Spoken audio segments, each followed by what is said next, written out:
화학공정 제어 케미컬 프로세스 컨트롤의 첫 번째 강의입니다. 저는 화학공정 제어를 맡고 있는 화공생물공학 전공 이기백 교수입니다.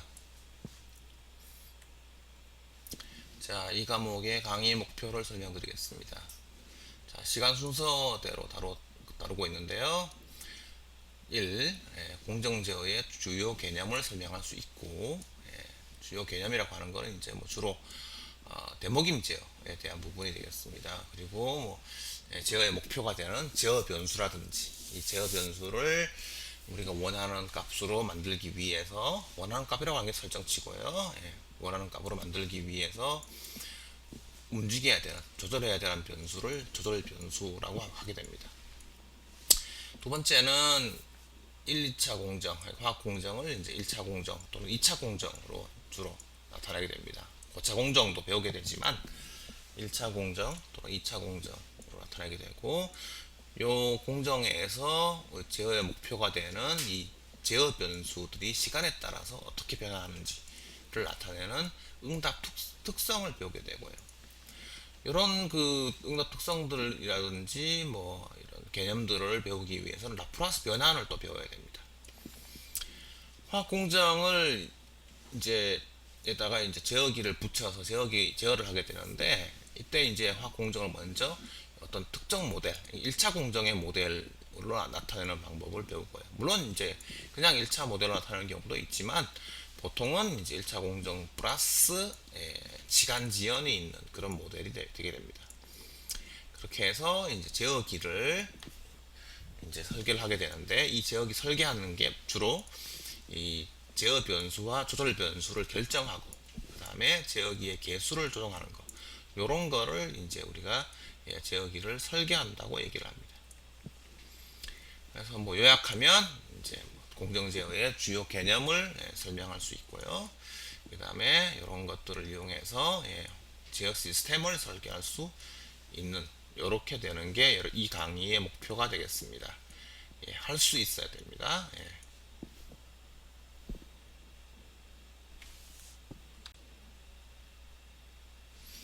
자, 시험 및 과제에 대해서 설명하면, 과제는 건당 1점에서 3점 정도를 부여합니다. 문제에 따라서 담당 교수가 결정을 하게 되고요.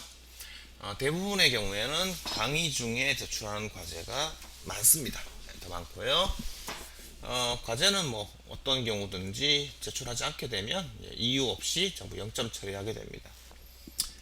여러분들이 중간에 예비군 훈련을 간다든지 어떤 아주 중요한 인정할 수밖에 없는 사유가 있다면, 그런 경우에는 과제 자체를 출제를 안 하게 됩니다.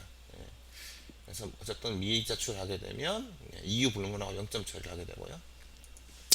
중간고사와 기말고사는 각각 35점을 배점을 하였습니다.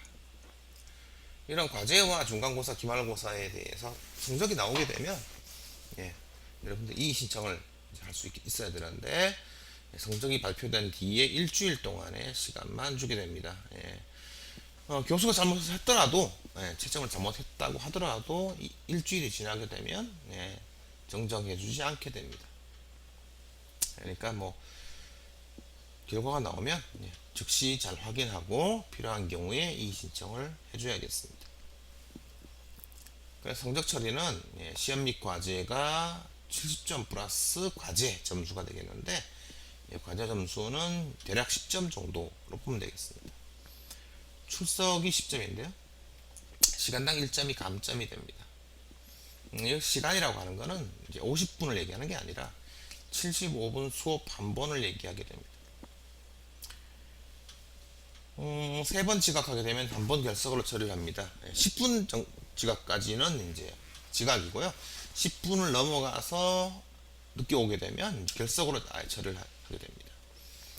출석이 0점이 되면 규정에 의해서 F로 처리가 되고요. 기타는 10점인데 기본 점수가 있습니다. 기본 점수가 있는 이유는 감점이 있기 때문인데요. 수업 진행에 도움을 주게 되면 이제 가점으로 1점씩 부여를 하게 되고, 수업에 방해를 하게 되면 1점씩 감점이 되는데, 특별히 휴대폰의 경우, 휴대폰 벨소리가 울린다든지 또는 진동이 아주 크다, 그렇게 되면 이제 1점 감점이 됩니다. 휴대폰에 문제가 생기는 경우에는 계속해서 이제 감점이 커지게 되는데, 처음에 1회는 1점, 두 번째는 2점, 세 번째는 4점, 그 다음은 8점, 16점씩으로 2배씩 커지게 됩니다. 자, 이렇게 해서 총 합산 점수가 나오면 성적 순에 따라서 상대평가가 되고요. A부터 C까지 이렇게 배분을 하게 됩니다. 어떤 경우에도 이 학점은 성적 합계 점수가 낮은 학생이 높은 학점을 받게 되는 경우는 없습니다. 그러니까 여러분들 통상적으로 뭐 내가 상위 30% 정도 안에 포함이 됐기 때문에 A를 받아야 된다, 그렇게 얘기할 수 없습니다. 그거는 교수가 종합적으로 판단을 해서 학점을 부여하는 것이고요. 어쨌든 A부터 C까지를 가급적 부여하게 되는데, 그거는 기본적으로 성적이 좋은 학생이 더 좋은 학점을 받는다는 것, 그거는 명확합니다.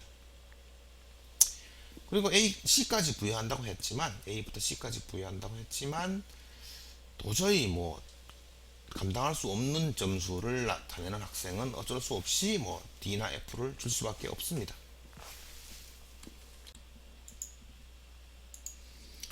자, 공정제어의 가장 기본적인 개념을 설명하겠습니다.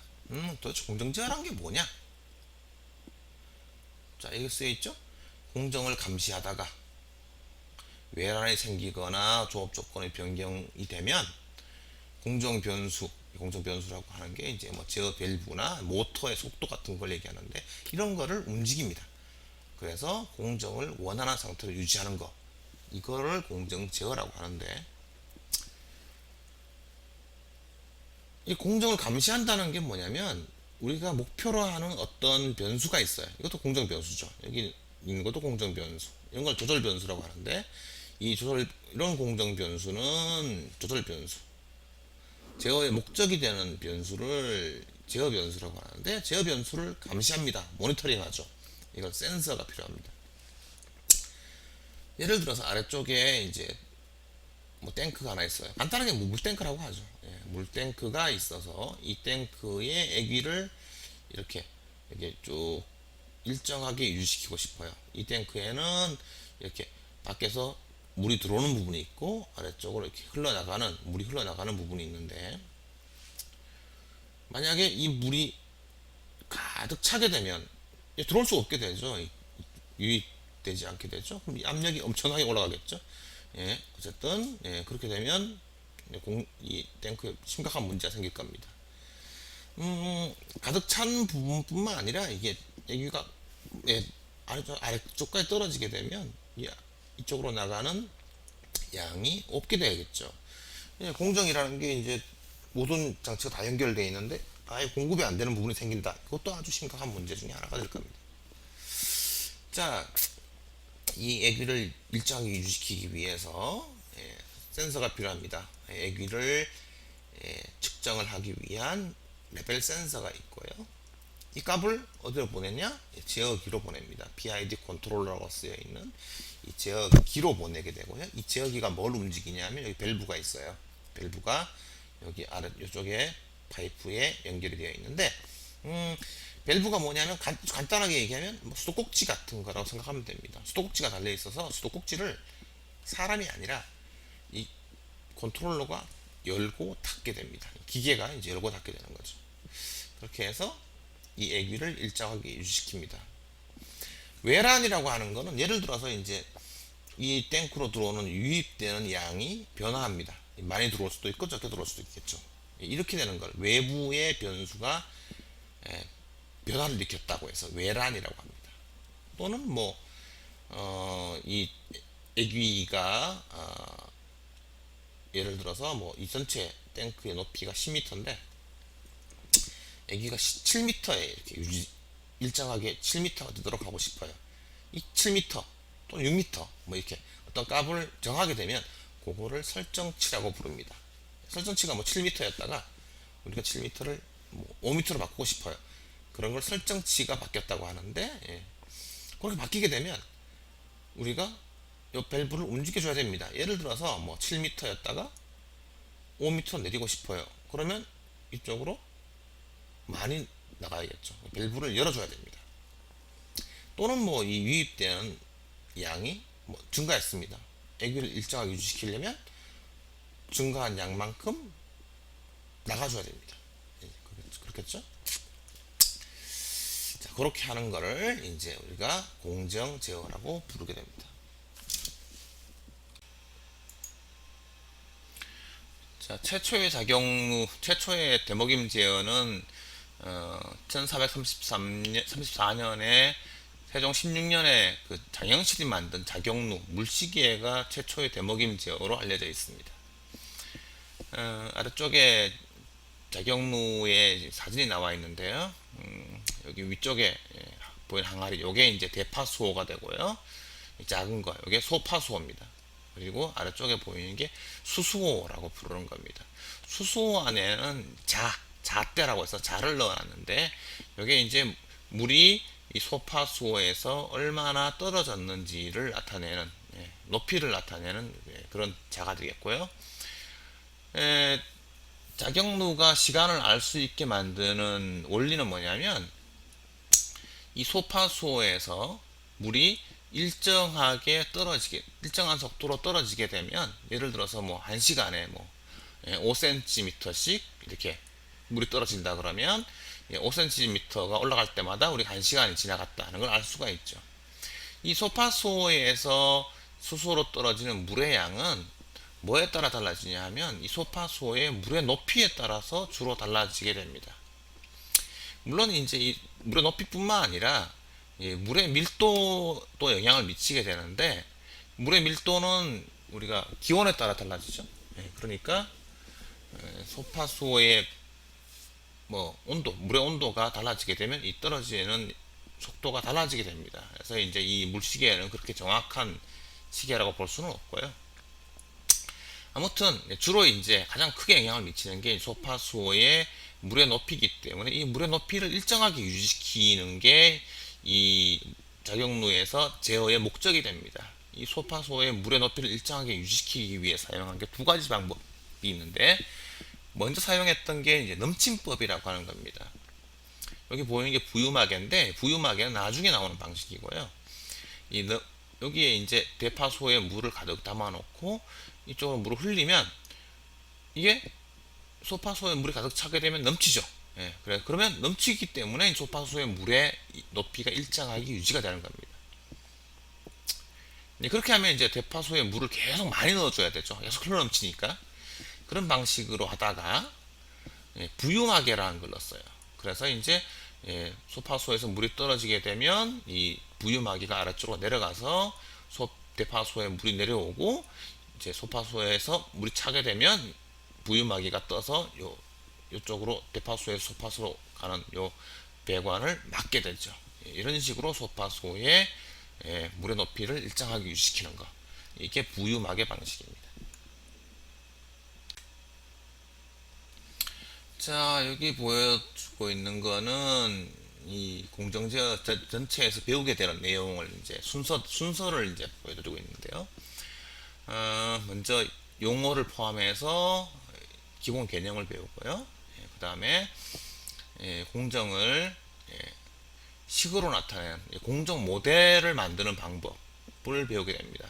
공정 모델을 만들게 되면 이 제어 변수, 제어 목적이 되는 이 제어 변수를 시간의 함수로 표현할 수 있게 됩니다.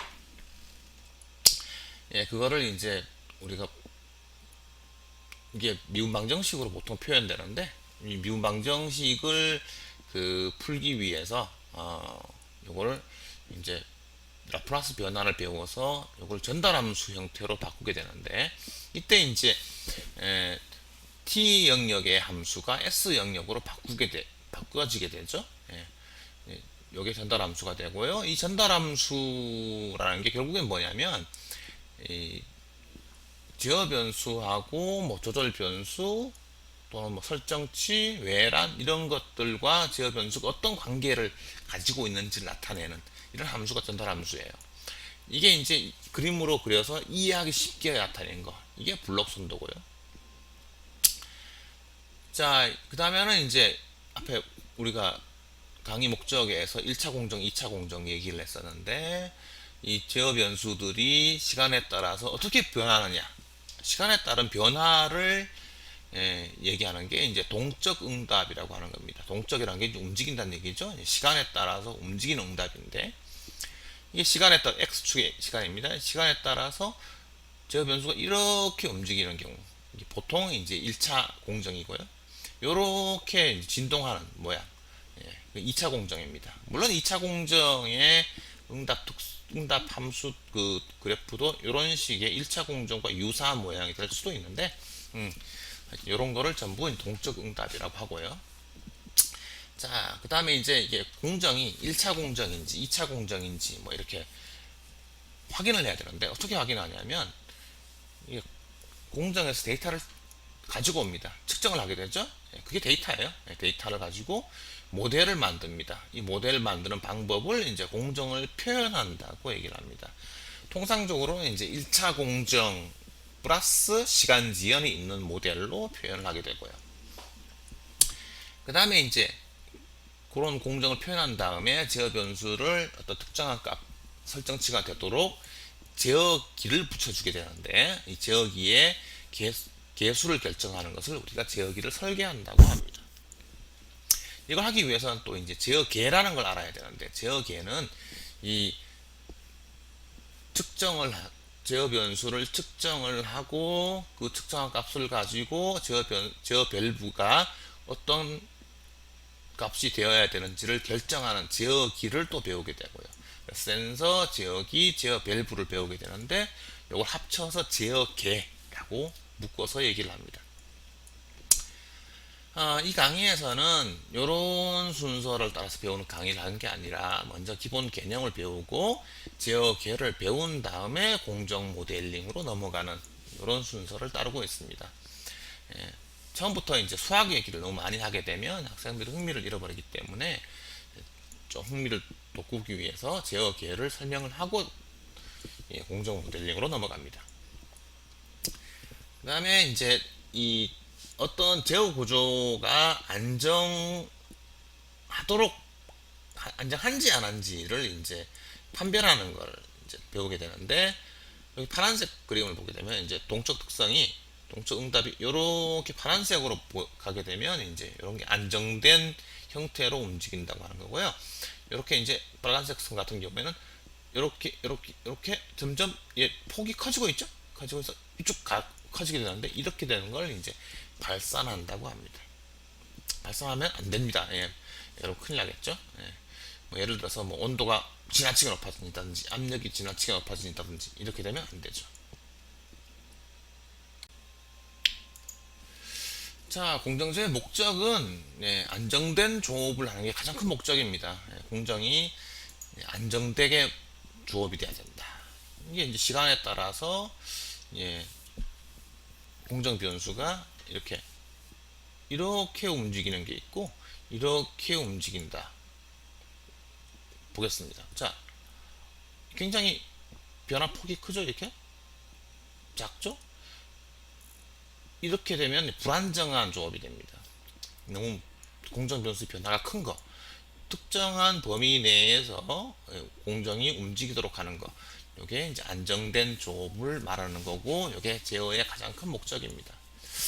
이런 그 변수가 특정 범위 내에서 움직이도록 하기 때문에 이제 환경 기준을 만족시킬 수가 있게 되고요. 공장은 더 안전해집니다.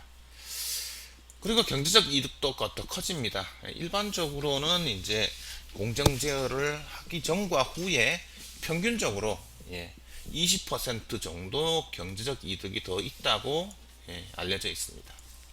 뭐 경제적 이득이 오는 이유는 생산량이 증가하기 때문이기도 하고 원료나 에너지 사용량이 감소하기 때문이기도 하고요. 제품 품질이 높아져서 제품 품질이 일정하다는 거죠. 제품 품질이 일정하기 때문에 제품 품질이 향상되는 거고요. 그 다음에 이제 뭐 온도나 압력이나 액이나 이런 공정 변수들이 일정하게 유지되면 장치 수명이 이제 향상되게 됩니다. 예를 들어서 온도가 너무 높거나 낮거나 뭐 압력이 너무 높거나 낮게 되면 장치의 피로도가 올라가기 때문에 장치 수명이 떨어지게 됩니다. 그런 것도 막을 수가 있게 되는 거고요. 자, 이제 공정 제어기를 쭉 붙여서 제어를 하는데 이걸 다 묶어서 종합적으로 운전 공장을 감시를 하게 되면 뭘 할 수가 있게 되냐면 최적화를 할 수 있게 됩니다. 이 공정 제어용의 DCS 분산 제어 시스템이라고 하는데 이 DCS 시스템에 공정 제어용 컴퓨터의 데이터를 다 받아서 다 받아들여서 최적의 조업 조건을 탐색할 수 있게 해줍니다. 이런 걸 최적화라고 합니다. 최적화를 하려면 공정 제어가 반드시 선행이 되어야 합니다. 교재는 최신 공정제어공학이라고 하는 책이고요. 2014년에 나온 게 되겠습니다.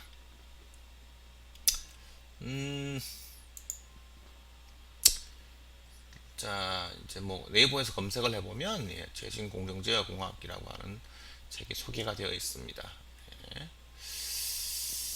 그래서 뭐 지금 뭐 구매를 하면 될 것 같고요. 자, 강의 15주의 강의 계획을 말씀드리겠습니다. 1주에는 이제 강의를 소개하고요. 공정제어 개념을 설명합니다. 2주차에 제어계를 하는데 뭐 그냥 1주차에 제어계로 넘어갈 거예요. 그다음에 뭐 3주 데모김 제어 모드, 3주 4주는 데모김 제어 모드에 대해 설명할 거고요. 5주부터 라플라스 변환을 배우고 공정 모델링 전달함수의 순으로 갑니다. 블록선도 배우고 1차 공정의 동특성까지 배우게 됩니다. 그게 이제 1차 공정의 동특성까지가 중간고사 시험 범위가 되겠습니다. 중간 휴일이 한 번 있습니다. 5월 5일에 휴일이 있게 되는데, 요거는 이제 5월 23일에 10주차에 보강을 하게 되고요. 4일, 11일 중에 시간을 잡아서 중간고사를 보게 됩니다. 2차 공정의 동특성까지 배우고, 그 다음에 2차 공정보다 더 차수가 높은 3차, 4차, 고차 공정, 시간 지연 등 이제 복합 공정이라고 하는데 이걸 배우고, 그 다음에 이제 데모김 제어루프의 동특성이라고 해서 이제 제어기 전체에 대해서 동특성을 배우게 됩니다. 그 다음에 이제 제어 구조의 안정성에 대해서 공부를 하고요. 공정의 표현과 제어기 조정에 대해서 이 2주 정도 배우게 됩니다. 그리고 14주차에 이제 안먹임 제어와 캐스케이드 제어에 대해서 배우는데, 올해 같은 경우에 이제 PC실에서 강의를 못하기 때문에 원래는 이제 13주, 14주에 유니심을 이용해서 여러분들이 직접 제어기 조정하는 거를 시뮬레이터를 가지고 하는 수업을 했었는데 이번에는 PC실에 수업을 하지 않기 때문에 그걸 대신해서 안먹임 제어와 캐스케이드 제어를 다루게 되겠습니다. 그리고 이제 6월 22, 23일 중에 기말고사를 보게 됩니다. 강의에서는 중간에 그 자바 애플릿을 이용해서 공정제어 실험하는 거를 소프트웨어적으로 공정제어가 어떻게 이루어지는지를 보여주게 되는데요. 한번 보겠습니다. 이렇게 이제 www.chric.org라고 해서 화학공학 소재 연구정보센터의 홈페이지가 되겠습니다. 여기 보면 교육정보 안에 사이버 실험실이라는 데가 있고요. 사이버 실험실 안에 보면 공정제어 실험실, 반응공학 실험실이 있습니다. 이 중에서 공정제어 실험실이고요. 그래서 이것들은 전부 이제 자바로 구성이 되어 있는데 만들어져 있는데요. 이렇게 뭐 이렇게 돼 있어서 이렇게 공정도를 보여주는 부분이 있고, 그 다음에 여기 이제 결과를 보는 부분, 뭐 조작하는 부분, 그 다음에 제어기 부분, 이렇게 해서 이제 볼 수 있게 되어 있습니다. 뭐 이거 가장 쉬운 예제입니다만, 뭐 이렇게 피드에 온도가 18도씨가 있고요. 스팀 안 보입니다만 스팀을 공급을 해서 요거를 이렇게 온도를 올리는 게 이 장치의 목적입니다. 히팅 탱크 장치의 목적이 되겠습니다. 그래서 예를 들어서 뭐 이렇게 현재 매뉴얼로 되어 있습니다만 이제 오토로 바꾸겠다 붙어야 됩니다. 여기까지 밸브까지 있어야죠. 여기 밸브가 있고요. 이제 오토로 바꾸고, 그럼 여기 제어기가 붙고요. 자, 이제 제어기가 완성이 됐습니다. 그래서 뭐 예를 들어서 뭐 이런 거를 이렇게 돌려볼 수가 있어요. 이제 어떤 식으로 변화하는지를 이렇게 중간에 세울 수도 있고요. 이 녹색이 설정치가 되겠고, 여기 출력으로 나가는 이 온도가 빨간색입니다. 리액터 T라고 하는 게 빨간색. 이게 이제 제어 변수가 되겠고요. 그 다음에 여기 파란색, 이게 이제 이쪽으로 들어가는 스팀에 의해서 공급되는 열량이 되겠는데, 이게 이제 조절 변수가 되겠습니다. 그래서 이제 뭐 온도가 설정치보다 높은 값에 있기 때문에 이렇게 이제 열량을 줄이게 되죠. 줄이게 됐다가 온도가 떨어지면서 다시 올리게 되죠. 열량 올라갔다가 내려갔다가, 제어 변수도 내려갔다가 올라갔다가 하면서 설정치로 가까이 가게 됩니다. 이런 식으로 이제 되어 있는 그 공정제어 실험실의 많은 주제들은 전부 이제 여러분들이 공정제어를 이해할 수 있도록 사용되는 그런 자바 애플릿 프로그램이 되겠고요. 이걸 다 하는 건 아니고, 뭐 2번 공정제어를 소개하는 거, 그 다음에 센서에 대한 게 3번, 액추에이터가 4번, 그 다음에 PID 제어 전략이 5번, 뭐 이런 식. 그 다음에 6번 같으면 제어기 설계에 대한 부분이 되겠습니다. 아니네, 제어기 공정의 표현이 6번, 8번이 제어기 설계, 뭐 이런 식으로 구성이 되어 있습니다. 자, 강의 소개에 이어서 두 번째 강의 노트 보겠습니다. 공정제어 개념에 대한 강의 노트가 되겠는데요.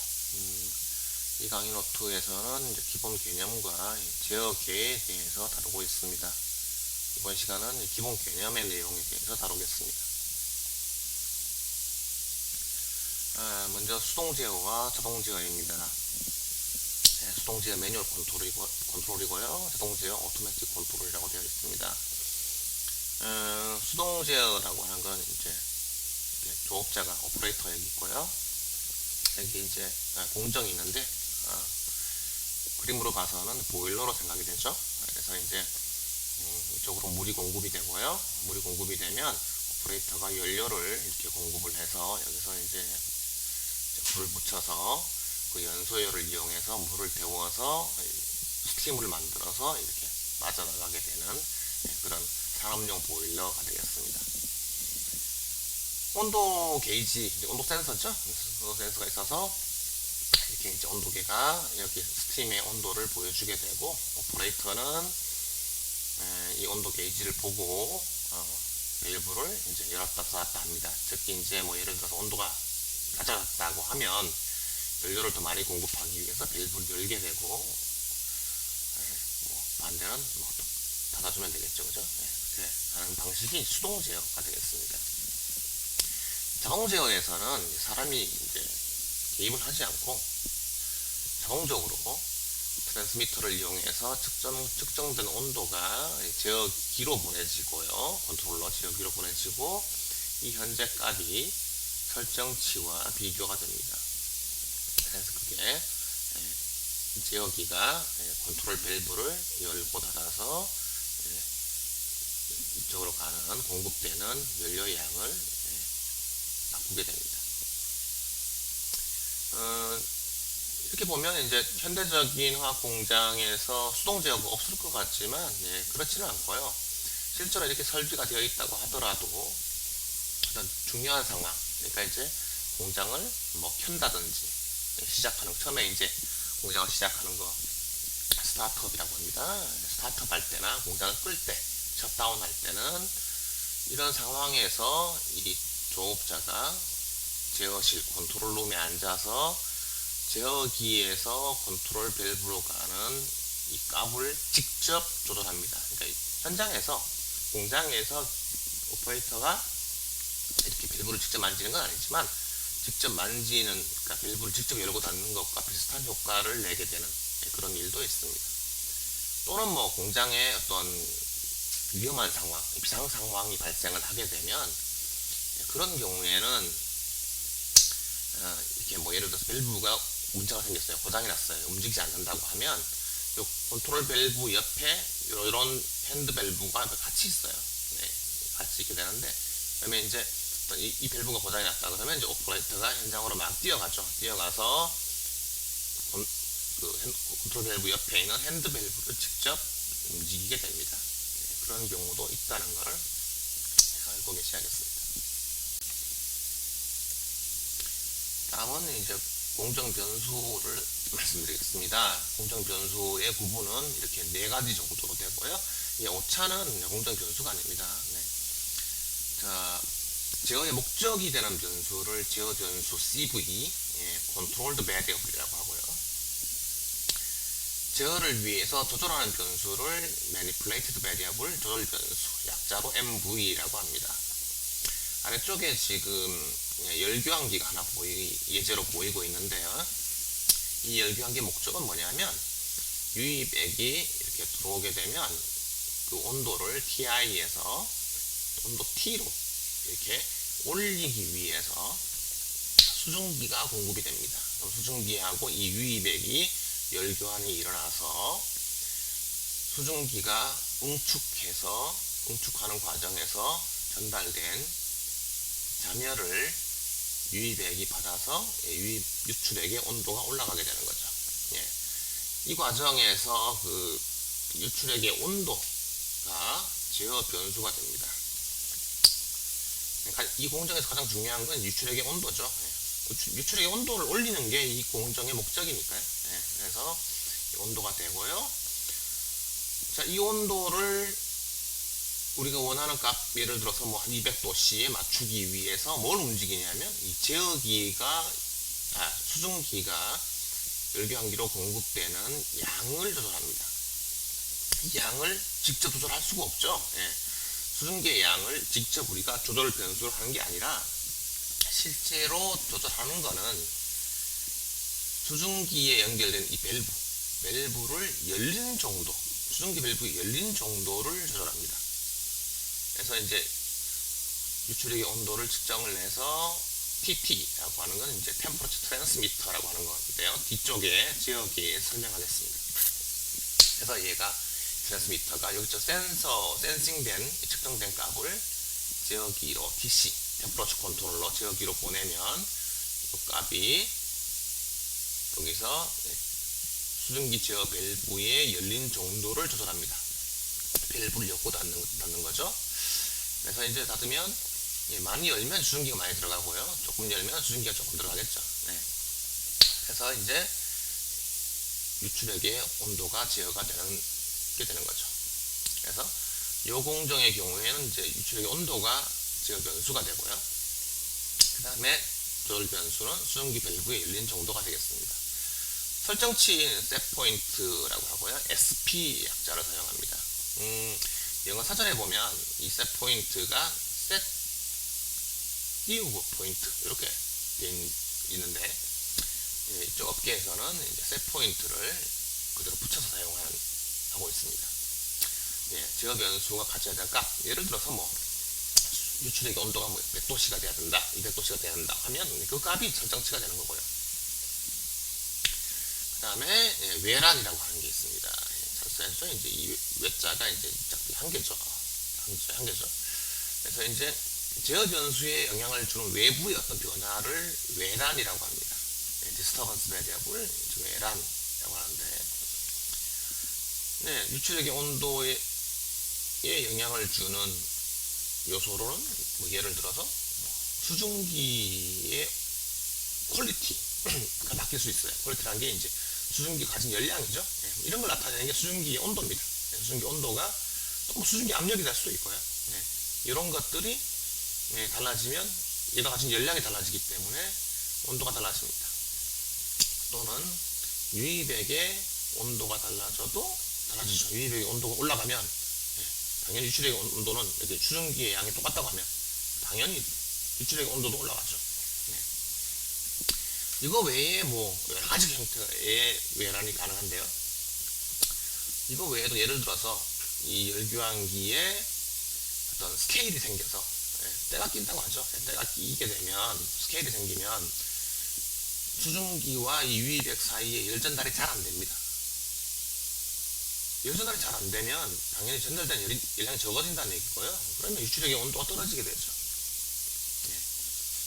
그러니까 여기 쓰여져 있는 세 가지 외에도 또 다른 형태의 외란이 가능하다는 것을 알고 있어야 됩니다. 뭐 이런 개념은 여러분들이 이제 열 전달 시간에 배웠을 거로 생각이 듭니다. 자, 마지막에 나오는 게 오차인데요. 오차는 공정 변수는 아니고, 정의가 설정치에서 있던 설정치에서 제어 변수의 값을 뺀 거를 오차라고 합니다. 사실은 이 식으로 나온 게 하나뿐인데 오차의 정의는 굉장히 중요합니다. 왜냐하면 이 설정치에서 제어 변수의 값을 빼야지 만약에 이걸 반대로 빼게 되면 엄청난 실수를 한 겁니다. 그래서 이걸 반대로 빼게 되면 제어를 안 하는 것보다 못한 결과를 가져오게 됩니다. 그래서 이 정의는 굉장히 중요하다는 거, 반드시 설정치에서 제어 변수의 값을 빼야 된다는 걸 알고 있어야겠습니다.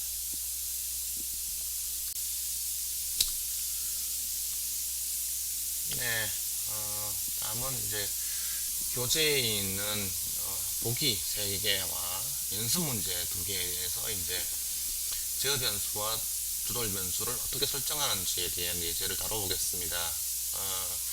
물론 여기까지가 강의 노트가 되고, 이제 교재를 보면서 여러분들 설명을 해야 되는데, 지금 동영상 강의 중이고 첫 시간인 관계로 여러분들이 교재가 없을 수도 있다고 생각이 됩니다. 그래서 이렇게 파워포인트 파일에 교재에 그림을 넣어서 설명을 하도록 하겠습니다. 설명은 다음 시간부터 이어서 나가겠습니다. 네, 두 번째 시간입니다.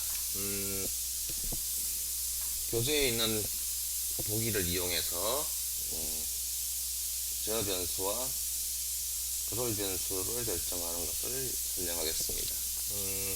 첫 번째 보기는 보기 1의 1이고요. 교재 6페이지에 있습니다. 문제를 먼저 읽어보면 이렇습니다. 수영장 물의 pH를 조절하기 위해서 탱크에 산 용액을 넣고 필요에 따라 펌프를 이용하여 수영장으로 흘려보내기로 하였다. 이러한 작용이 자동적으로 수행되도록 제어 시스템을 보완해서 그림으로 나타내보자 하는 겁니다. 여기 지금 저기에 설치되어 있는 모양 그림이 이미 나와 있는데요. 이렇게 이제 산 용액이 담겨져 있는 탱크가 있고 펌프를 이용해서 수영장으로 들어갑니다. 그래서 이제 뭐 따로 설명은 안 돼 있지만 수영장에 사람들이 이제 이용하게 되면 수영장의 물의 pH가 올라가는 그런 거겠죠. 그러니까 산 용액을 투입을 해서 전체적으로 수영장의 물의 그 pH를 중성화하는 그런 문제라고 생각이 됩니다. 그래서 뭐 pH 센서가 잘 나와 있습니다. 그래서 이제 이 pH 센서로 수영장 물의 pH를 측정을 하고요. 그 다음에 이제 pH 컨트롤러, pH 제어기로 보내서 이 밸브가 산 용액의 유량을 조절하는 이 밸브가 있는데 이 밸브의 열림 정도를 조절해서 우리가 수영장의 pH를 제어할 수가 있겠습니다. 자, 두 번째 예제는 보기 1의 2고요. 연속 교반 가열기입니다.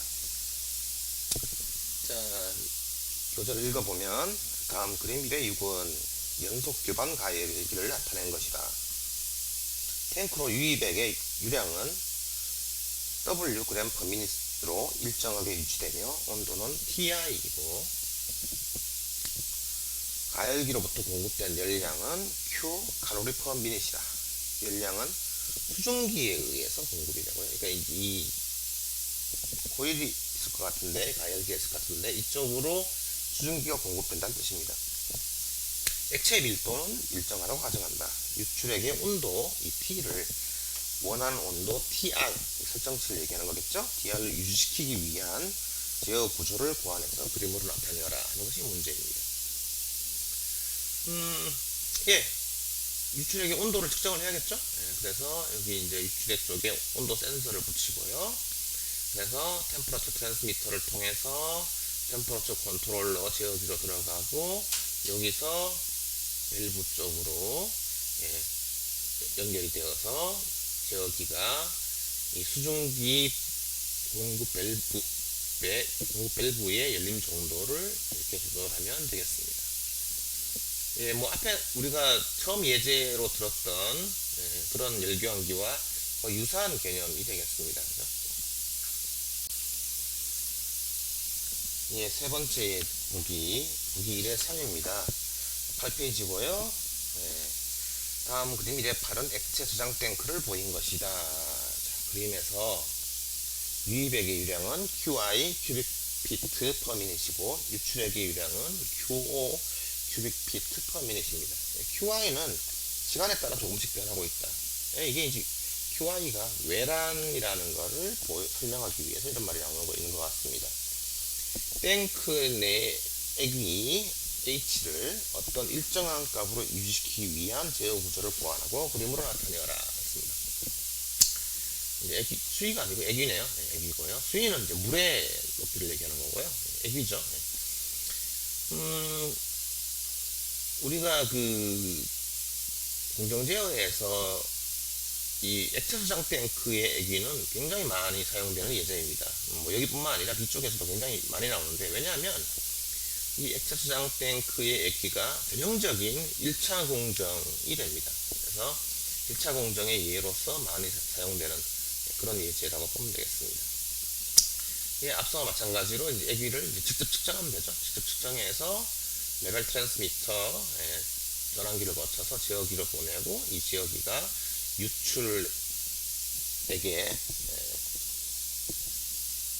양을 조절하는 밸브의 열림 정도를 조절하면은 저장 탱크의 액유를 제어할 수 있겠습니다. 그 다음에 연습 문제 1, 연습 문제 2는 목욕탕의 수온과 LNG 가스를 사용하는 가정용 난방 장치에 대한 연습 문제가 되겠습니다. 뭐 교재에 따로 그림이 나와 있지는 않고요. 별로 어렵지 않게 생각을 하면서 다룰 수 있을 거라고 생각이 됩니다. 17페이지 연습 문제 1번입니다. 목욕탕의 수온을 일정한 온도로 유지시키고자 한다. 이를 위한 제어 방법을 구성하여 블록 선도로 나타내어 보고 비제어 변수, 조절 변수, 그리고 외부 교란 변수를 구분하여라 했습니다. 뭐 제어 변수는 명확하죠. 목욕탕의 수온이 되겠고요.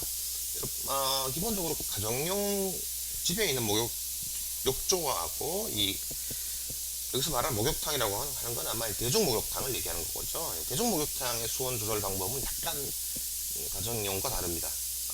뭐냐면 뭐 대중 목욕탕을 한 번도 안 가본 학생들도 있겠지만 보통 대중 목욕탕에 가보면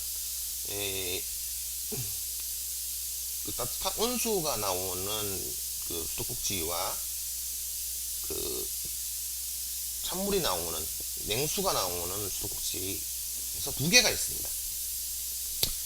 두 개가 있기 때문에 이 두 개가 있고 가정용에서 한 개뿐이죠.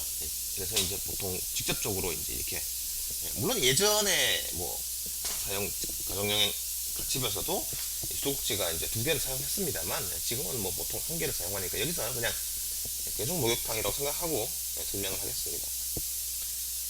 그러니까 조절 변수로 사용될 수 있는 거는 이 수도꼭지 두 개가 있으니까 두 개를 이제 열고 닫는 거죠. 그래서 이제 일반적으로 이제 앞서 얘기했던 예제들은 전부 화학 공정에서 사용이 되는 거고, 화학 공정은 연속적으로 운전이 되는 그런 공정이에요. 그러니까 이 밸브가 완전히 닫히거나 완전히 열려 있도록 운전하지 않습니다. 항상 열려 있죠. 항상 열려 있고 반쯤 열려 있는 경우가 보통입니다. 그 상태에서 좀 더 연다든지 덜 연다든지 하는 방식으로 이제 우리가 제어 변수를 제어하게 되는 거고요. 이런 목욕탕 같은 경우에는 문을 계속 틀진 않죠. 수도꼭지 계속 열고 있지는 않으니까 열었다 닫았다 하는 겁니다. 물론 이제 뭐 많이 열기도 하고 조금 열기도 하긴 하지만 일반적으로는 계속 이게 수도꼭지가 열려 있는 게 아니에요. 그러니까 이 조절 변수가 될 수 있는 거는 밸브 두 개 각각의 열림 정도가 되는 거죠. 그래서 이 조절 변수가 두 개라는 걸 이제 생각을 해야 되고요. 둘 다 조절 변수가 될 수 있다는 겁니다. 그리고 외부 교란 변수라고 하는 거는 뭐 이제 목욕탕 내의 온도가 뭐 떨어지게 되면 뭐 거기에 따라서 같이 목욕탕의 온도도 떨어지겠죠. 사람이 들어오면 또 이제 뭐 온수보다 온도가 낮은 사람이, 체온이 낮은 사람이 들어오게 되면 역시 또 이제 목욕탕의 수온이 떨어질 수가 있을 것 같고요. 냉수가 필요한 거는 이제 뭐 이 제어가 잘못된 거죠. 그렇게 돼서 온도가 지나치게 올라가는 경우에 그걸 온도를 낮추기 위해서 또 냉수의 수도꼭지를 틀어야 되니까 그것도 조절 변수가 될 수가 있겠습니다. 뭐 이걸 그림으로 나타내는 건 뭐 그렇게 어렵지 않다고 생각이 되고요. 다만 조절 변수가 두 개가 될 수 있다는 거. 그 다음에 2번은 LNG 가스를 사용하는 가정용 난방 장치가 되겠습니다. 실내 온도를 원하는 수준으로 유지시키기 위한 제어 방법을 고안하고 블록 선도로 나타냅니다. 그 다음에 제어 변수, 조절 변수, 그리고 외부 교란 변수를 구분하여라 라고 했습니다. 이게 지금 교재에서 용어가 지금 왔다 갔다 하고 있는데요. 지금 비제어 변수, 조작 변수라는 용어를 사용하고 있는데 요거는 정확한 표현은 아닙니다. 아무튼 가정 난방 장치라고 하는 게 이제 실내 온도를 제어하기 위한 게 목적이겠죠. 여기 실내 온도라는 게 이제 그 공기의 온도를 얘기를 하는 거지, 바닥의 온도를 얘기하는 건 아니죠. 보통 우리가 이제 가정용에서 난방을 한다는 거는 공기의 온도가 어느 정도 되느냐를 보는 거고요. 물론 실제로는 공기의 온도는 굉장히 그 액체보다는 기체 온도가 많이 변하기 때문에 그 집의 바닥의 온도를 측정을 해서 그걸 이용해서 공기의 온도를, 실내 온도를 유지시키는 경우도 있어요. 그렇게 되면 이제 좀 복잡한 문제가 되어서 실제로 제어하는 변수는 공기의 온도지만 측정을 공기의 온도로 하지 않고 바닥에 흐르는 그 온수의 온도를 측정을 하는 방법을 취하기도 합니다. 그 다음에 이제 이 조절 변수가 되면 보일러에 이제 LNG 가스가 공급이 되고 그걸 태워서 이제 우리가 온수의 온도를 올리게 되는데 그게 이제 그 방 바닥을 이제 흐르는 구조가 되죠. 그렇게 되니까 조절 변수는 그 LNG 가스의 공급량이 아니고요. 가정용 보일러에서는, 가정용 난방장치에서는 그런 식으로 하는 게 아니죠. 얘는 그냥 켜졌다 꺼졌다 하는 겁니다. 그죠? 켜졌다 꺼졌다 하게 되는데, 여기서 조절 변수라고 하는 거는 LNG 가스의 공급량이 아니라 보일러를 켜느냐 끄느냐, 이 두 가지죠. 이 두 가지 중에 한 가지입니다. 그러면 양을 조절하는 게 아니고 이건 그냥 껐다 켰다 하는 거예요. 이런 거를 우리가 뭐라고 하냐면 온오프 제어, 온오프 컨트롤이라고 부릅니다. 그래서 이 조절 변수가 많이 다릅니다.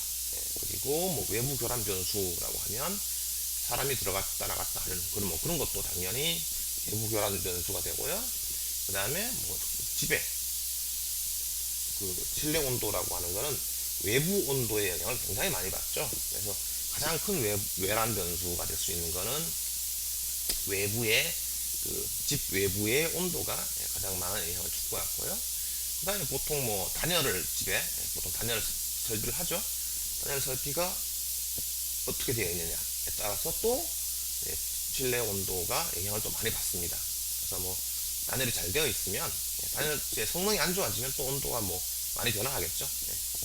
그런 것도 외부 교란 변수가 될 수가 있겠습니다.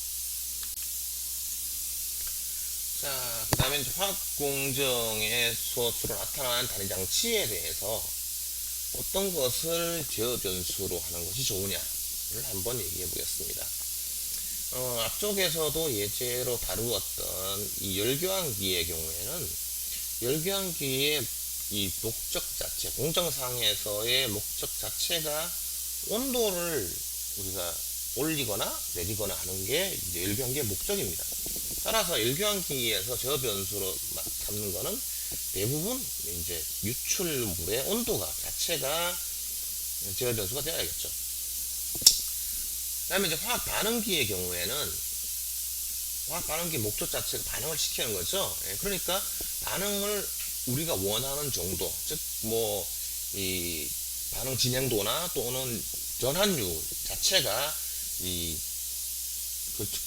그걸 측정을 해서 우리가 제어하는 것이 가장 기본적인 목적이 될 수 있을 거예요. 그렇게 되면 우리가 이제 결국에는 이 전환율이나 반응 진행도라는 걸 조성을 알아야죠. 조성을 측정을 해서 조성을 가지고 조성을 측정을 해서 제어를 해야겠지만 이 조성을 제어하는 것이 즉 조성을 측정하는 것이 상당히 시간도 오래 걸리고 그거를 자동 제어기에 연결을 시켜서 측정하는 것이 상당히 비용이 많이 듭니다. 그래서 조성을 측정하는 경우는 드물고요. 조성을 추정을 해서 제어하거나 또는 하지 않습니다. 그래서 뭐 추정한다는 게 이제 조성이 얼마 정도 될 거라고 다른 변수를 측정을 해서 예를 들어서 뭐 온도나 압력이나 유량이나 뭐 이런 걸 측정을 해서 조성이 얼마가 될지를 이제 계산을 하는 거죠. 계산을 해서 그 계산식을 이용해서 전환율이나 반응 진행도를 제어하게 되는 그런 구조를 가지게 될 수 있고요. 그것보다 화학 반응기에서 더 많이 측정이 되는 제어되는 거는 온도나 압력입니다. 왜 이렇게 되냐 하면 결국엔 여러분들이 반응공학에서 배웠겠지만 화학 반응기 반응 속도를 결정하는 거는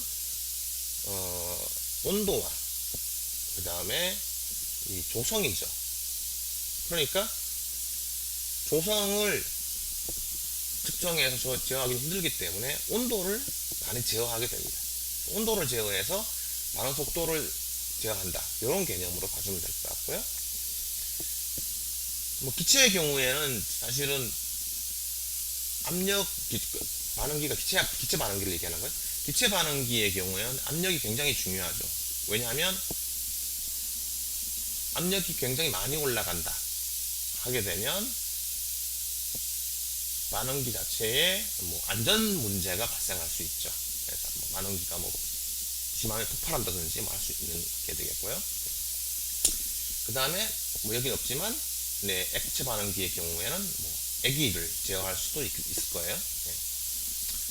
너무 많은 양이 들어있거나 너무 적은 양이 들어있으면 또 역시 이제 반응기에 안전에 문제가 생기니까 뭐 액기를 제어할 수도 있을 거예요. 저장 탱크 같은 경우에는 뭐 앞쪽에서 이제 액체 저장 탱크 뭐 이런 거죠. 보통 이렇게 생겼는데 이런 경우는 이제 액기를 보통 제어하게 되고요. 이렇게 생긴 게 이제 구 모양으로 생긴 게 이제 기체를 저장하는 탱크가 되는데 기체 저장 탱크의 경우에는 뭐 액이란 게 없으니까 여기는 그런 경우에는 그 압력을 탱크 내 압력을 제어하는 게 보통의 목적이 되겠습니다. 자, 가장 많이 문제가 되는 중유탑인데요. 중유탑에서 제어 변수로 통상적으로 설정되는 거는 뭐 이렇게 많습니다. 이거 말고도 더 많고요. 예.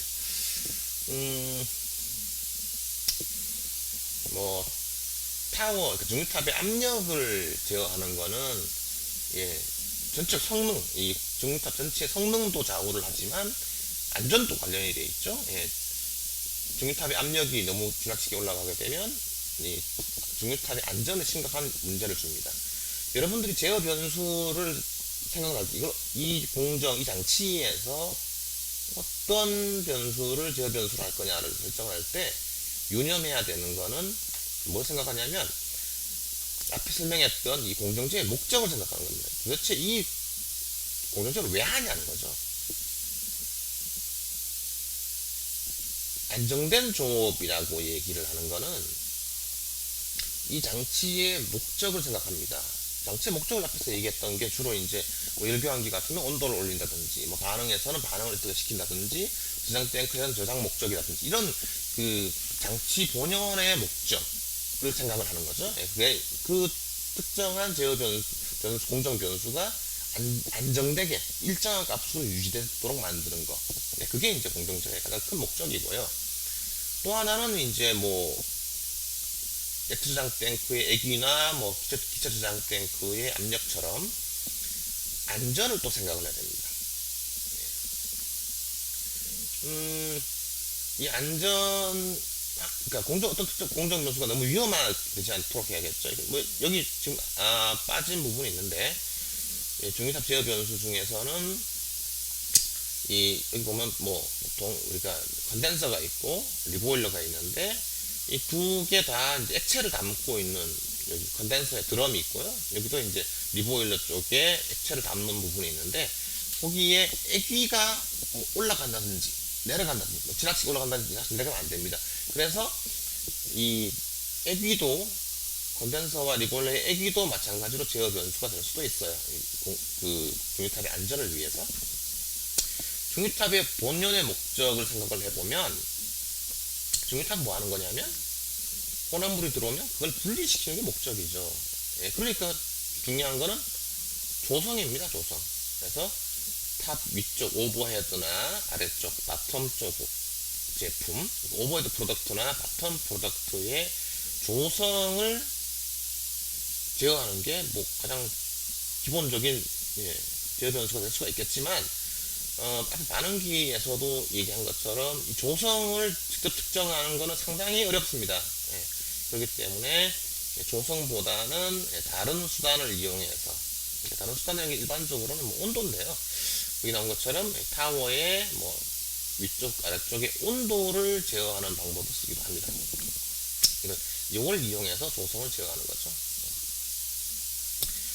그 다음에 뭐 환경 기준, 예를 들어서 뭐 배출하는 어떤 물질이 있어서 그게 환경 문제를 일으킬 수 있다고 하면 그거의 뭐 조성을 뭐 얼마 이하로 된다든지 뭐 양을 얼마 이하로 만든다든지 뭐 이런 환경 기준을 충족시키기 위해서 그런 환경과 관련된 변수를 할 수도 있을 거고요. 뭐 앞에 또 공정제의 목적에서 여러 가지 경제적 이득을 우리가 얻을 수가 있다고 했는데 뭐 생산량을 얘기하는 것도 그렇고요. 뭐 여러 가지 뭐를 고려할 수 있을 것 같습니다.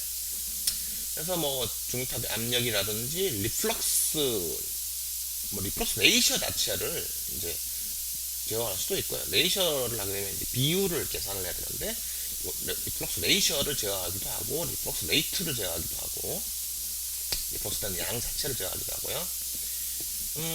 컨덴서 듀티나 리보일러 듀티를 제어할 수도 있고요. 뭐 듀티 자체는 측정하기가 너무 힘들기 때문에 즉 이게 듀티라고 하는 게 컨덴서나 리보일러에서 열 전달되는 양을 얘기하는 거죠. 이거 사실은 측정하기가 어렵죠. 측정하기 어렵기 때문에 직접적으로 제어하는 데는 조금 복잡한 부분이 있습니다. 그 다음에 이제 오버헤드나 바텀 프로덕트의 비율을 제어할 수도 있고요. 아까 설명드렸던 온도가 있는데 이런 경우에도 이제 이게 우리가 중위탑에서 통상적으로 제어할 수 있는 게 기껏해야 뭐 2개밖에 뿐입니다. 더 많은 변수를 제어하기가 어려워요. 자유도라는 게 있어서 중류탑에서 기껏해야 2개밖에 제어를 할 수가 없는데, 이 탑의 위쪽과 아래쪽 온도를 제어 변수로 해버리면 다른 변수를 제어할 수가 없게 되어버립니다. 예, 그래서 2개 다 제어하지 않고, 특정한 트레이, 단의 온도를 제어를 하고, 그 외에 뭐 리플럭스 레이트나 뭐 타워 프레셔 뭐 이런 것들을 제어 변수로 하는 경우가 많습니다. 실제로는 실제 그 화학 공장에서 중류탑의 그 제어 변수는 뭐 2개까지 하지 않아요. 일반적으로. 예. 기껏해 1개, 뭐 2개 정도를 제어 변수로 해서 제어 루프를 만드는 게 보통이고요. 실제로는 그렇게 많이 할 수 있다는 거지. 그 중에서 골라서 기껏해야 뭐 2개 정도 제어하는 게 보통입니다.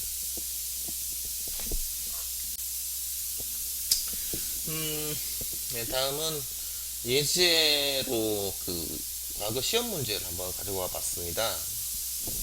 2013년 1차 시험인데요. 1차 시험, 과거에는 이제 1차 시험도 한번 치고 중간고사, 기말고사를 쳤었는데, 최근에는 이제 1차 시험은 치지 않고 있어요. 그래서 이제 그냥 1차 시험에서 내야 출제해야 되는 부분, 그러니까 주로 이제 뭐 제어 변수를 어떻게 설정하고 조절 변수를 어떻게 설정하고 이런 부분인데, 그런 부분의 시험은 중간고사에서 다루게 됩니다. 다음과 같은 유틸리티 보일러가 있습니다. 유틸리티 보일러라고 하는 거는 이제 화학 공정 내에서 열원을 공급해야 되기 때문에, 냉매가 이제 뭐 차갑게 만들기도 하죠. 냉각수가 필요하고요. 그거 말고 이제 열을 공급해야 될 필요가 있을 때 우리가 이제 보일러에서 물을 끓입니다. 물이 들어오고 물을 보일러에서 끓여요. 어떻게 끓이냐면 여기 버너가 있어서 여기 이제 줄로 쌓여져 있죠. 보일러니까 쌓여져 있어야 되고요.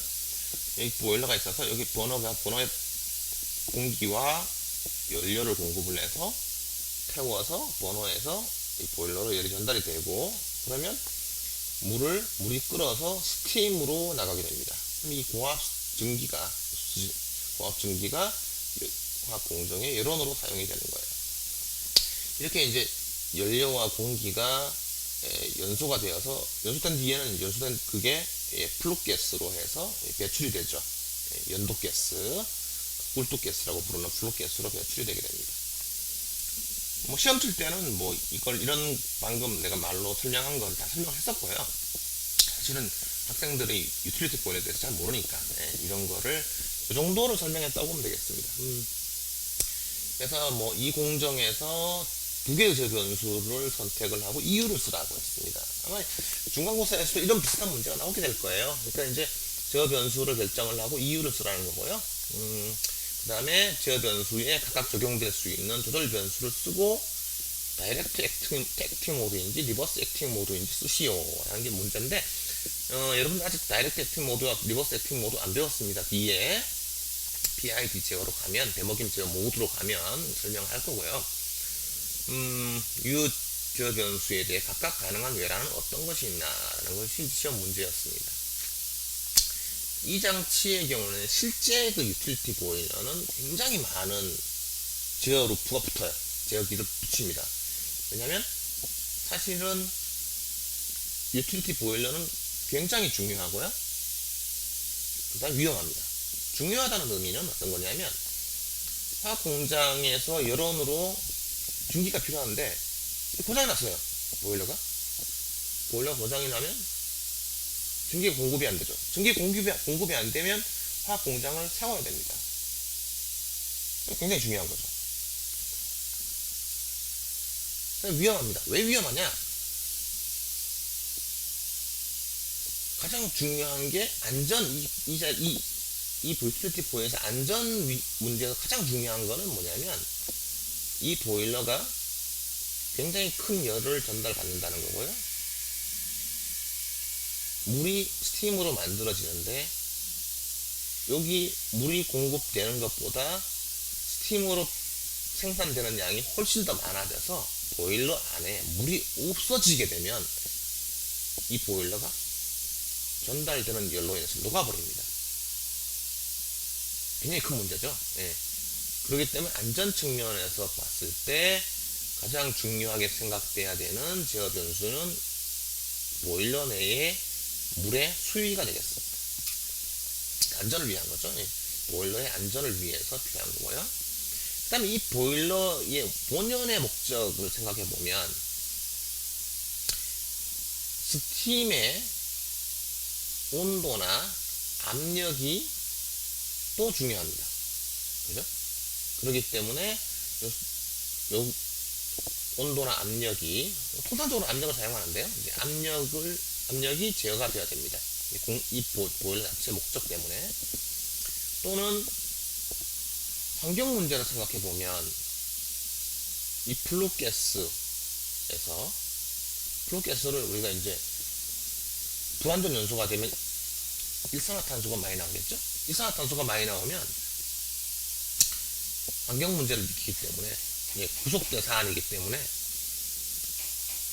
그 연독가스 내에서 일산화탄소의 양이 작아지도 할 수 없어야 되죠. 없도록 제어 변수로 할 수가 있겠습니다.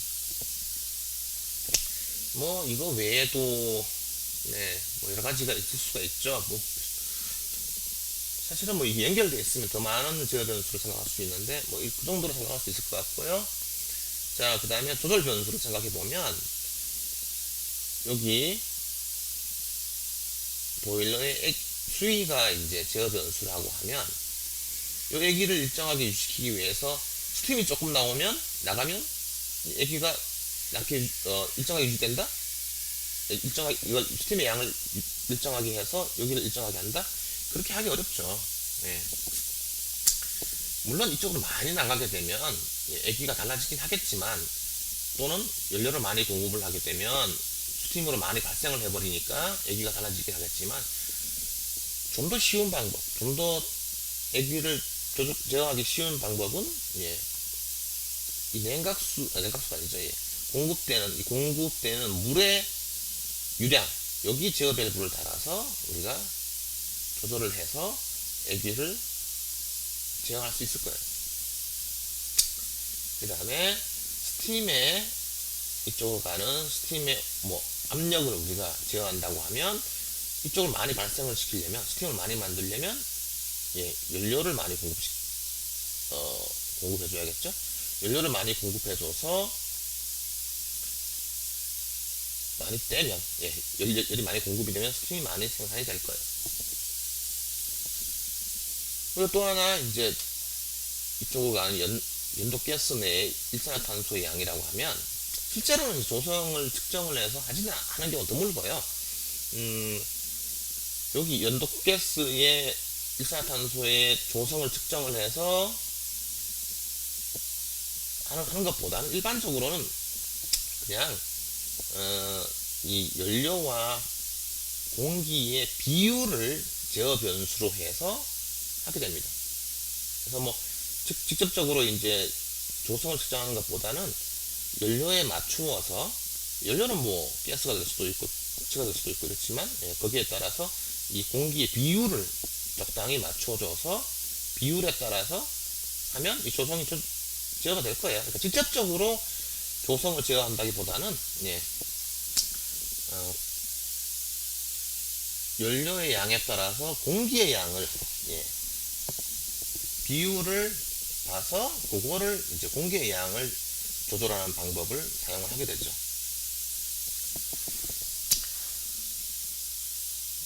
뭐 이거 외에도 여러 가지가 가능하지만 뭐 그 정도로 제어 변수, 조절 변수를 생각할 수 있을 것 같아요. 연료가 뭐냐에 따라서 공기의 양은 뭐 쉽게 아주 계산할 수 있는 부분이 되고요. 정확하게는 이 연료가 가진 열량을 계산해서 해야 되는 경우가 보통이죠. 그 다음에 외라는 또 어떤 게 있냐. 외라는 예를 들어서 뭐 이쪽에서 공정 쪽에서 스팀을 많이 사용을 하게 되면 스팀을 많이 가져가 버립니다. 특히 이제 이 공정 쪽에서 압력이 떨어지게 되면 이 압력 차이에 의해서 보일러와 공정 사이의 압력 차이에서 스팀이 나가게 되는데, 이쪽에 압력이 떨어지게 되면 스팀이 많이 나가요. 스팀이 많이 나가면 생산과 관련 없다고 없을 수는 없고요. 네. 생산된 스팀이 더 많은 양이 빠져나가게 되고, 그럼 여기 압력이 떨어지게 되죠. 압력이 떨어지게 되면 기화가 더 잘 됩니다. 네. 그런 것까지 외란이 될 수 있겠고요. 그 다음에 이 연료나 공기의 온도도 또 영향을 미치게 됩니다. 네. 그게 또 외란이 될 수가 있죠. 온도가 너무 공기나 연료의 온도가 너무 낮다든지 하면 여기에 온도가 낮게 되죠. 그 다음에 이제 뭐 물의 온도도 뭐 영향을 미칠 수가 있고요. 뭐 그 정도로 할 수가 있겠습니다. 네, 다음 문제는 2014년 문제가 되겠습니다. 네, 반응기와 중유탑이 같이 있는 그런 공정이 되겠는데요. 흐름 1에서 1입니다. 반응물을 공급을 하고, 반응기에서는 액상 반응이 일어나요. 그리고 반응기 유출 흐름 F는 여기 F가 있는데, F는 반응물과 생성물을, 반응물이라는 건 미반응물이 되겠죠. 미반응물과 생성물을 중유탑으로 보내서, 중유탑으로 보내면 여기는 이제 응축기도 건단수도 있고 제비기 리브보일러도 있어요. 이 중유탑은 생성물을 비로 분리시키고요. 미반응된 반응물은 다시 반응기로 재순환을 시킵니다. 그럼 D가 되겠습니다. 이 공정에서는 중유탑의 안정적 운전을 위해서 그럼 F의 유량을 일정하게 유지시켜야 됩니다. 이 공정에 대해 설정할 수 있는 5개의 제어 변수와 이유를 내고 중유탑은 최대 3개만 되라 라고 했습니다. 위 제어 변수에 대해 각각 적용될 수 있는 조절 변수는 뭐냐 라고 했습니다. 자, 제어 변수에서 설정할 수 있는 제어 변수는 중유탑에 대해서는 굉장히 많죠. 예, 굉장히 많고, 그거는 뭐 앞쪽에서 이미 충분히 예를 들었기 때문에 거기에 대해서 뭐 할 수 있을 것 같고요. 뭐 3개 정도 할 수 있을 것 같고, 나머지 2개를 설정하는 부분이 되겠는데, 이 공정에서 설명해서 가장 중요하게 생각해야 되는 거는 이거죠. 네. 흐름 F의 유량을 일정하게 유지시켜야 됩니다. 그러니까 이 유량이 첫 번째로 생각해야 되는 제어 변수예요. 앞에 우리가 이제 액체와 관련되어 있는 액체 저장 탱크나 액체 반응기나 액위를 제어하는 경우가 많다고 했는데, 이 액위를 제어를 하려면 보통 유출물의 유량을 조절하는 그런 예제를 다뤘었죠. 근데 이 경우에는 유출물의 유량을 일정하게 유지시켜야 되기 때문에 얘는 조절 변수가 될 수가 없어요. 물론 이제 여기 측정해서 별도로 붙이긴 하죠. 네, 붙이긴 하는데 어쨌든 얘는 여기 이 양을 가지고 이 양을 움직여서 조절해서 반응기의 액위를 제어할 수는 없어요. 예. 그렇게 하려면 1번이나 D를 움직여서 액위를 제어해야 됩니다. 근데 문제는 뭐냐면 이 D를 제어하기는 굉장히 어려워요. D를 조절해버리면, 이걸 움직여버리면 반응기 전체가 심하게 움직이게 되기 때문에 이 양의 D의 양에 따라서 반응기 안에 압력이라든지 조성이 온도가 굉장히 많이 바뀔 수 있기 때문에 반응기의 액위를 제어하기 위해서는 D나 F가 아니라 1의 유량을 조절 변수로 해서 액위를 제어해야 될 거예요. 그 다음에 여기 이쪽으로 가는 양. 네. 그 정도가 이제 우리가 생각할 수 있는 제어 변수예요. 그 다음에 중유탑의 경우에는 뭐 이제 응축기 제비기 있으니까 응축기나 제비기의 그 액위가 될 수도 있을 거고, 온도가 될 수도 있을 거고, 뭐 조성이 될 수도 있을 거고, 뭐 유량이 D나 B의 유량이 또 될 수가 있을 거고, 뭐 여기 압력이 될 수도 있을 거예요. 통상적으로 중유탑에서 그 탑 위쪽에 압력이나 온도를 제어하려고 할 때 사용하는 거는 우리가 응축기에 공급되는 냉각수죠. 냉각수의 양을 조절해서 하게 되고요. 그 다음에 아래쪽에 그 바텀으로 나오는 유량의 뭐 조성이나 양이나 뭐 압력이나 이런 거를 제어하기 위해서 사용되는 조절 변수는 제비기에 공급되는 보통은 이제 증기죠. 예. 스팀의 양을 조절해서 하게 됩니다.